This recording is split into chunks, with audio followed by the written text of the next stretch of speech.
What's good, guys? Welcome back to another video.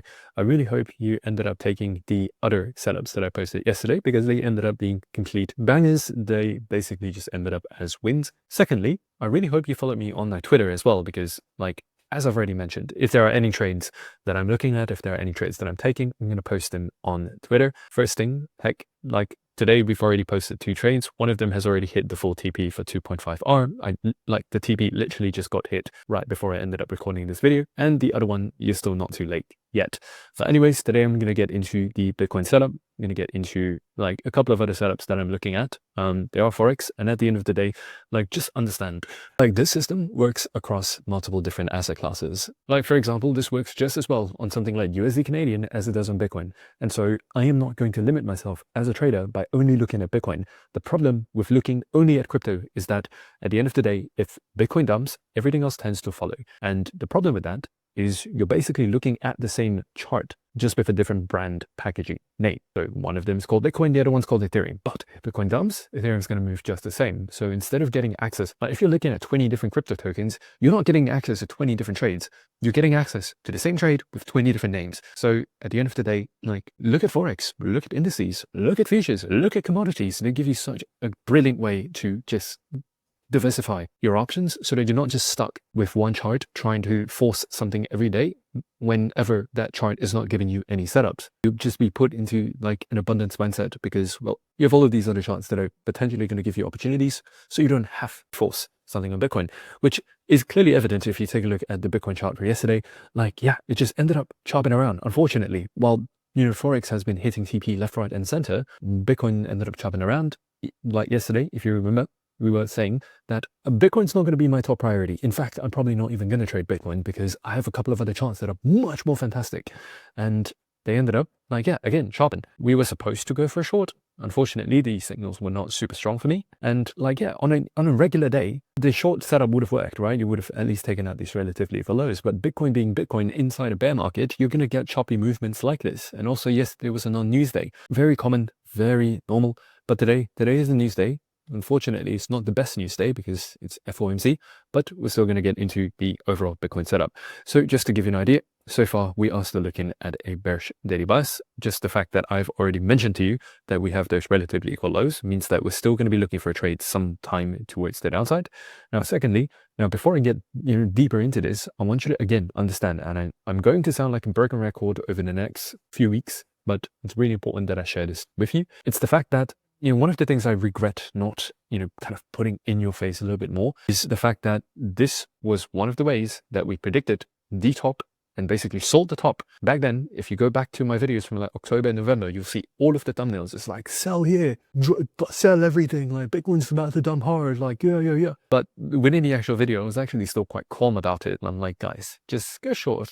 I wasn't screaming it in your face. But this time around, hopefully not going to make the same mistake because last time around, we had quite a few people lose money because of this. A lot of people ended up being liquidated, but it doesn't have to be that way. So Bitcoin overall on the higher time frame chart is already bearish. So there's nothing to kind of consider, right? It's bearish, period. Until you break above this line right here at $94,000, you are going to continue to be bearish, right? If you break above here, maybe we'll have a conversation on whether or not the bear market is over and if we're looking at a potential reversal. But until that happens, you're going to be looking for lower highs, especially once you come into weekly resistance levels like this vertical gap over here. And you're going to look for continuation. Basically, we will see $60,000 until proven otherwise. In fact, if we're going to go to 60, there is no way we're going to stop at 60 because if you imagine coming all the way down here, you're not just going to go for a full-on reversal while leaving behind relatively equal lows here. Hence why, for a few months now, I've been saying, when this bear market is not going to be over until we see $50,000 at the very minimum. So that's going to be something that I am looking for. Secondly, so far, bearish weekly buys. So yeah, again, this kind of short setup that we're looking at for today is well kind of within the scope of the higher time frame move. So far, we've already swept out a couple of highs. And right now, you seem like you're going for this high right here at 77,777 basically. And the beautiful thing about coming back into that level is that you're going to come into this previous bearish order block.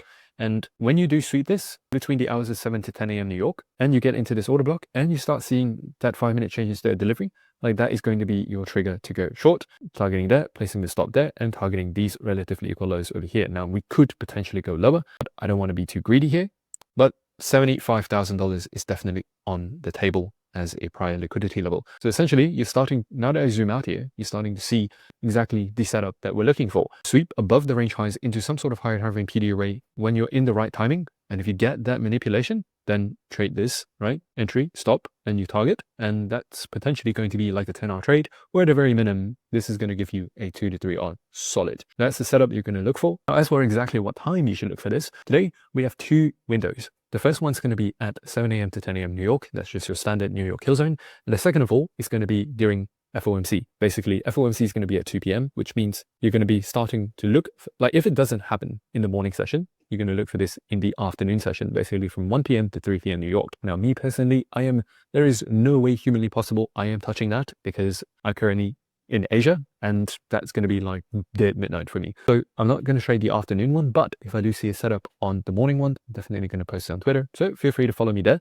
But otherwise, chances are that's the most straightforward setup on Bitcoin for the entire week. Like if you watch my Monday and Tuesday videos, you would have known that my angle, like the way that I sounded for the Bitcoin videos was like, you can kind of make an argument for this way. You can also make an argument for this way. Like today is super clear. You're just looking for a short. And it just so happens that you're at a B, like you have the picture perfect setup for that potential short. So that's what we're going to look for. Secondly, I want to talk about Euro because Euro has a wild opportunity as well, where basically London has gave you a candle close underneath this level, which means that CISD is already confirmed, which means that this entire block here is going to be resistance, which means that you're just going to look for your short down to a hourly PD array, an hourly liquidity level is what I meant to say. And in this case right here, this is the hourly liquidity level that I'm looking for. Now, obviously you could go way lower than that. Now for me, I was, honestly just targeting like roughly a 3-hour target, which I was happy with, but like any target would work in this instance. So Euro, don't miss out on this. Once you get into that New York kill zone, it is definitely not too late. In fact, if you break below here, that is still going to be very much valid.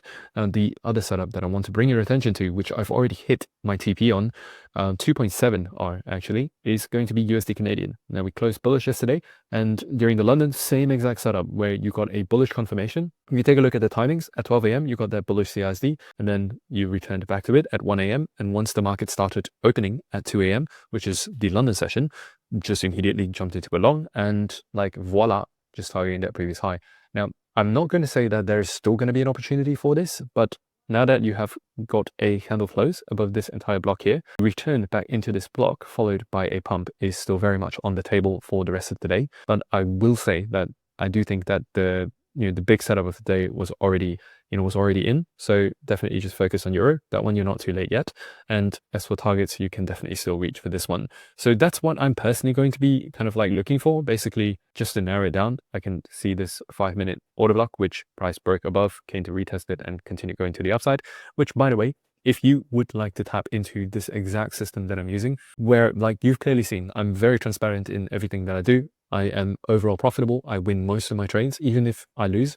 Oftentimes, I lose a lot less compared to how much I make. If you'd like to tap into the system to where you can also trade with under 1 to 2 hours a day and just be able to live a life on your own terms, I kid you not, click the first link in the description box below, book a call, because we are one of the best in the industry in what we do, especially if you're a trader that is not coming in as a complete beginner. If you've been spending some time trading already, then you are the exact type of person that we are best able to help, because you already have some fundamentals. All we need to do is kind of fix a few things, especially fix on your execution and the psychology, put you on the system. And that's when changes usually start happening pretty quickly. But otherwise, I'll catch you guys later on X and in tomorrow's video. Ciao, ciao.